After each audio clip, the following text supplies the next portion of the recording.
Kay gawas nga karaan na ang ilang mobile patrol, gubao na kini. Sa duha ka patrol car sa Santa Cruz, kiniray makasugakod panahon sa operasyon. Beyond economic repair, so far, namin magastos-gastos gagamay. 7 ka mga patrol cars ang nangabot sa Davao del Sur. Dugay na ko ni pinangayo, no? Duha na ka PNP chiefs nilabay, providing the PNP of Davao del Sur much needed mobility kay luoy kay itong mga pulisan.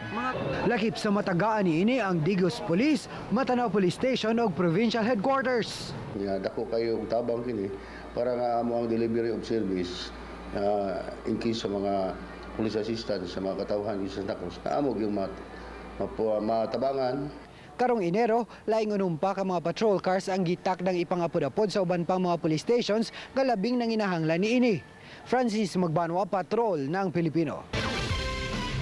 Mga gasolinahan nag-contest sa mga Christmas decorations. Nagapatrol si Bona Pamplona.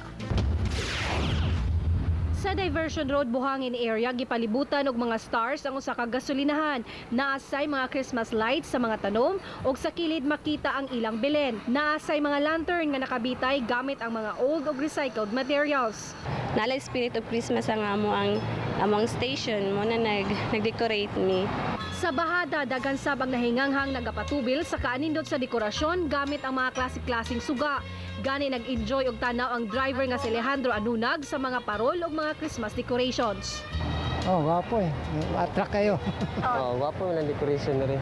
Sa may NHA Buhangin, makita ang unique nga belen nga Davao ang tema. Ang scene of nativity gisulod sa higanting durian nga hinimo gikan sa mga recycled materials. Makawala sab sa kakapoy sa mga driver ang mga Christmas lights sa pader nga gipormang nakalaray nga mga balay. Bona Pamplona, Patrol ng Pilipino. Maukato ang kinadibukan sa TV Patrol Southern Mindanao. Gihatod namo ang mga balitang angayan ninyong masayran karong adlaw Miyerkules. Unong ka oras na lang, Pasko na. Tungod kay bisan asa ang balita tuwa kami nag-alagad kaninyo, bisan asa sa kalibutan. Malipayong Pasko natong tanan.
Christmas for me, hindi ko lang siya iniintay dahil Pasko.